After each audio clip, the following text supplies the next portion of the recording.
بسم اللہ الرحمن الرحیم۔ قضیے کی دو قسمیں بیان ہوئی، عملیہ اور شرطیہ۔ عملیہ کی دو قسمیں بیان ہوئی تھیں، موجبہ اور سالبہ۔ شرطیہ کی بھی دو قسمیں ہیں، موجبہ اور سالبہ۔ یہاں سے قضیے کی ایک اور تقسیم کرتے ہیں۔ یہ تقسیم ہے قضیے کی موضوع کے اعتبار سے۔ موضوع کے اعتبار سے آپ غور کریں، موضوع جو ہے وہ قضیہ حملیہ میں تھا، قضیہ شرطیہ میں موضوع نہیں تھا۔ تو اس کا مطلب یہ ہے کہ یہ جو تقسیم ہے وہ قضیہ حملیہ ہے۔ دیکھا یہ جائے گا اس کا موضوع جزئی حقیقی ہے یا جزئی حقیقی نہیں ہے۔ اس کا موضوع جزئی حقیقی ہو تو قضیہ شخصیہ، اگر جزئی حقیقی نہ ہو، کلی ہو، تو دیکھا جائے گا کہ حکم نفس حقیقت پر ہے یا افراد پر ہے۔ نفس حقیقت پر ہو تو قضیہ تبعیہ، افراد پر ہو تو افراد کی کمیت کو بیان کیا جائے گا یا نہیں بیان کیا جائے گا۔ نہ بیان کیا گیا ہو تو معاملہ، بیان کیا گیا ہو تو معصورہ۔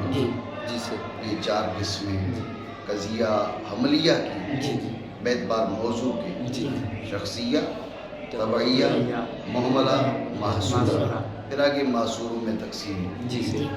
بات آپ سمجھیں، دوبارہ سمجھیں توجہ سے کہ قضیہ میں قضیہ کی پہلے دو قسمیں بیان ہوئیں، قضیہ حملیہ، قضیہ شرطیہ۔ پھر قضیہ حملیہ کی موجبہ سالبہ، اور میں نے آپ کو بتایا کہ قضیہ شرطیہ جو ہے اس کی بھی دو قسمیں ہیں، موجبہ سالبہ۔ پھر اجزائے قضیہ کے نام بیان کرنے کے بعد اب کہتے ہیں یہ قضیہ کی تقسیم ہے موضوع کے اعتبار سے۔ آپ کو یہ بات بتائی کہ موضوع جو ہے وہ قضیہ حملیہ میں ہوتا ہے، قضیہ شرطیہ میں موضوع نہیں ہوتا بلکہ مقدم ہوتا ہے۔ تو جب کہا کہ یہ تقسیم ہے موضوع کے اعتبار سے، اس کے معنی یہ بنے کہ یہ تقسیم ہے قضیہ حملیہ کی، قضیہ شرطیہ کی یہ تقسیم نہیں ہے۔ تو دیکھا یہ جائے گا کہ قضیہ حملیہ میں محمول کا حکم جو موضوع ہے وہ جزئی حقیقی ہے، جزئی حقیقی نہیں ہے۔ جزئی حقیقی ہو تو یہ قضیہ شخصیہ، جزئی حقیقی نہ ہو، کلی ہو، پھر یہ دیکھا جائے گا کہ حکم نفس حقیقت پر ہے یا افراد پر ہے۔ نفس حقیقت پر ہو تو قضیہ تبعیہ، افراد پر ہو تو دیکھا جائے گا کہ افراد کی کمیت کو بیان کیا گیا ہے یا نہیں بیان کیا گیا۔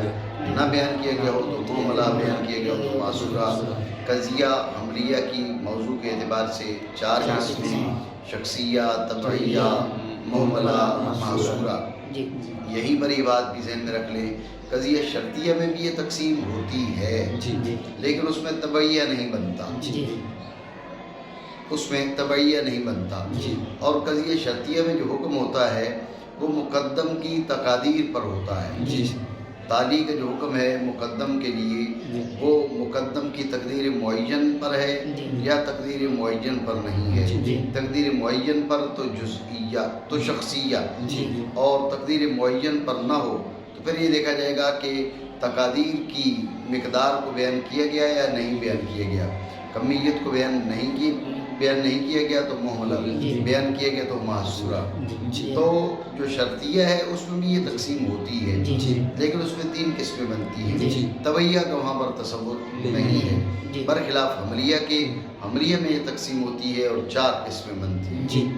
بات سمجھے ہو؟ مانا کبھی تقسیم کیا جاتا ہے قضیہ بے اعتبار موضوع کے، تو اب کان بے اعتبار موضوع کے تو پتہ چل گیا کہ قضیہ حملیہ کی تقسیم ہے، کیونکہ موضوع کا تعلق ہے حملیہ سے نہ کہ شرطیہ سے۔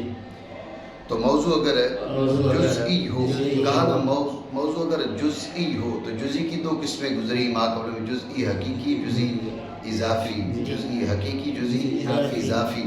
تو جب جزئی کہا تو اب یہ وہاں ہو سکتا تھا کہ شاید یہ جزئی اضافی ہو، اور جزئی اضافی تو کلی ہوتا ہے، بلکہ کلی یوں کہ کلی ہو سکتا ہے۔ تو ایسی صورت میں جو نا اس میں اور آگے چل کے جو بعض قضائے ہیں ان میں فرق واضح نہ ہوگا، اس لیے کہا کہ وہ شخصاً معیناً، یعنی جزئی سے مراد جزئی حقیقی ہے۔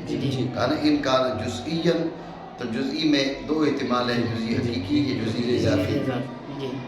جزئی اضافی تو کلی کے ساتھ جمع ہو جاتی ہے، اس لیے وہ شخصاً معیناً سے بتا دیا کہ یہاں پر جزئی سے مراد جزئی حقیقی ہے، ٹھیک ہے۔ موضوع اگر جزئی حقیقی جزئی ہو اور شخص معین نام رکھا جائے گا قضیے کا شخصیہ اور مخصوصہ۔ شخصیہ کیونکہ موضوع شخص معین ہے، مخصوصہ کیونکہ موضوع امر مخصوص ہے، بات سمجھے؟ مثل تمہارے قول کے قائم کا ثبوت ہے زید کے لیے، موضوع کیا ہے؟ زید ہے، جزئی حقیقی ہے، ٹھیک ہو گیا۔ اور اگر جزئی نہ ہو بلکہ کلی ہو، بلکہ کلی ہو، جس کا مطلب ہے کہ جزئی سے مراد جزئی حقیقی ہے، ورنہ جزئی اضافی ہو تو وہ تو کلی کے ساتھ جمع ہو جاتی ہے، ٹھیک ہے نا۔ اور اگر موضوع جزئی نہ ہو بلکہ کلی ہو، وہ چند قسم پر ہے، ٹھیک ہے۔ اب اس کے تحت 3 قسمیں ہیں، کون کون سی؟ کیونکہ اگر حکم اس میں نفس حقیقت پر ہو، یعنی قطع نظر افراد کی، جو حکم ہے نفس حقیقت نفس ماہیت پر ہو، الحیوان الانسان نوع، بول کریں الانسان نوع، الحیوان جنس۔ اب انسان کو نوع جو کہا جا رہا ہے، تو نوع تھوڑا ہی ہے، تو شخص ہے، اس کا فرد ہے، جی، تو یہ افراد کے اعتبار سے حکم نہیں ہے، یہ حکم افراد کے اعتبار سے نہیں ہے، یہ حکم نفس حقیقت اور نفس ماہیت پر، یہ نفس حقیقت کو دیکھو تو یہ ماہیت نوعیہ ہے۔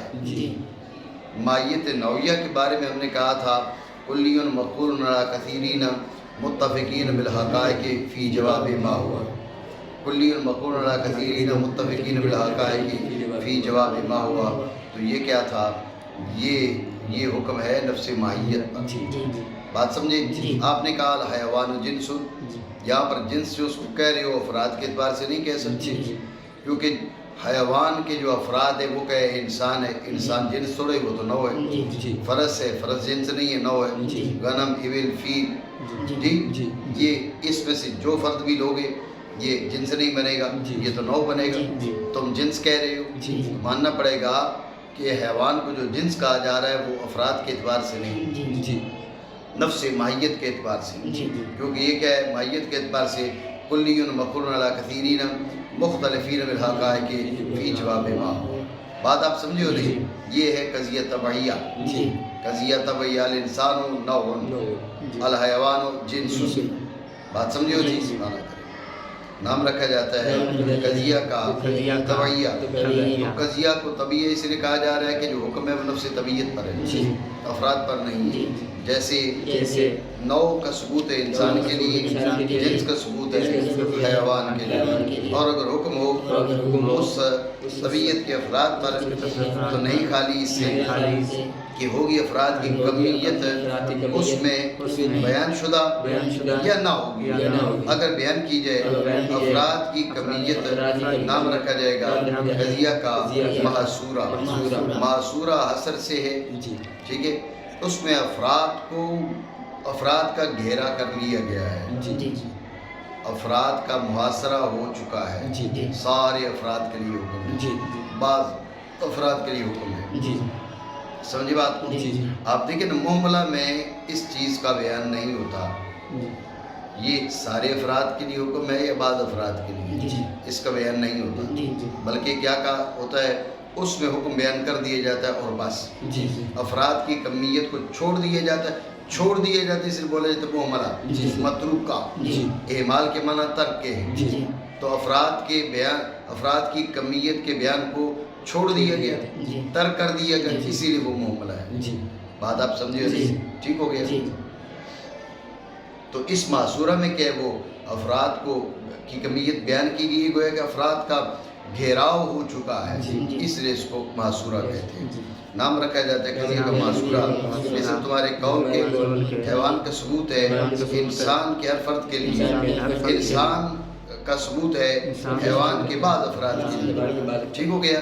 یہ پہلا موجبہ کلی ہے، دوسرا موجبہ جزئی آگے چل کے بیان کر رہے ہیں، اور اگر نہ بیان کی گئی ہو افراد کی کمیت نام رکھا جائے گا قضیہ کا محملہ، جیسے خسارے کا ثبوت ہے انسان کے لیے، اب سارے انسانوں کے لیے ہے یا بعض انسانوں کے لیے ہے، یہ اس میں بیان نہیں ہے۔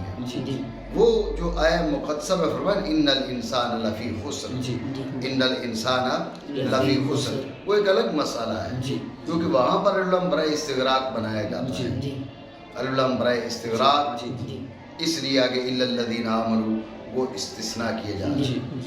تو یہ بعد نظر میں یوں لگتا ہے کہ شاید یہ وہ آیہ مقدسہ نہیں ہے، ٹھیک ہے نا، یہ الانسان فی خسر، یہ آیہ مقدسہ نہیں ہے، بات سمجھیں؟ تو ذہن میں رکھیں کہ یہاں پر جو الف لام ہے یہ استغراق کے لیے ہم بنائیں گے تو یہ موجبہ کلیہ بن جائے گا، الف لام برائے استغراق نہ بناؤ تاکہ معاملہ بن سکے۔ معاملہ کی وجہ تسمیہ میں نے آپ کو بتا دی، اتنی بات سمجھیں؟ تو قضیہ کی 4 قسمیں، قضیہ حملیہ کی موضوع کے اعتبار سے 4 قسمیں ہوئی، قضیہ شخصیہ، قضیہ طبعیہ، محملہ، محصورہ۔ یہ جو محصورہ ہے یہ پھر تقسیم ہوتا ہے۔ اب اس تقسیم میں ماقبل میں ایک تقسیم گزری وہ بھی جڑے گی۔ وہ تقسیم کیا گزری کی؟ قضیہ کے 2 قسمیں، موجبہ اور سالبہ۔ قضیہ حملیہ کی 2 قسمیں، موجبہ اور سالبہ۔ قضیہ محصورہ میں دیکھا جائے گا کہ جو حکم ہے وہ موضوع کے تمام افراد پر ہے یا بعض پر، توجہ رکھیں۔ قضیہ محصورہ میں دیکھا جائے گا اس میں افراد کی کمیت بیان ہوتی ہے، تو دیکھا جائے گا کہ حکم موضوع کے تمام افراد پر ہے یا بعض پر۔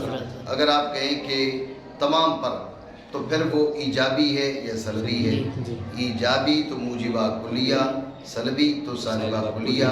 اور اگر بعض افراد پر ہو، معمول کا حکم موضوع کے بعض افراد پر ہو تو پھر بھی یہاں پر بھی دیکھا جائے گا کہ وہ ایجابی ہے یا سلبی ہے۔ اگر ایجابی ہے تو موجبہ جزیہ، سلبی ہے تو سالبہ جزیہ۔ معصور بن گئے 4، موجبہ کلیہ، موجبہ جزیہ، سالبہ کلیہ، سالبہ جزیہ۔ بات سمجھے ہو نہیں؟ مانا معصور 4 ہیں، ان میں سے ایک موجبہ کلیہ۔ اب انہوں نے تعریف نہیں بتائی، مثال جو ہے وہ بیان کر دی، مثال کے ذریعے بھی وضاحت ہو جاتی ہے، تعریف کے ذریعے بھی وضاحت ہو جاتی ہے۔ تعریف آپ کو بتا دی، موجبہ کلیہ وہ قضیہ جس میں معمول کا حکم موضوع کے ہر فرد کے لیے حکم نہ کرو، کیونکہ حکم تو سالبہ میں بھی ہوتا ہے، یوں کہو کہ موجبہ کلیہ وہ قضیہ جس میں معمول کا ثبوت موضوع کے ہر فرد کے لیے ہو۔ تعریف ذہن میں رکھنا، موجبہ کلیہ وہ قضیہ ہے، وہ قضیہ محصورہ ہے جس میں معمول کا ثبوت موضوع کے ہر فرد کے لیے ہو، معمول کا ثبوت موضوع کے ہر فرد کے لیے ہو، ٹھیک ہے؟ جیسے حیوان کا ثبوت ہے انسان کے ہر فرد کے لیے۔ دوسرا موجبہ جزیہ، جیسے بعض الحیوان اسوادو، اسوادہ یا اسوادو سے، تو توجہ رکھیں یہاں پر کہ موجبہ جزیہ وہ قضیہ جس میں معمول کا ثبوت موضوع کے بعض افراد کے لیے ہو، معمول کا ثبوت موضوع کے لیے بعض افراد کے لیے ہو۔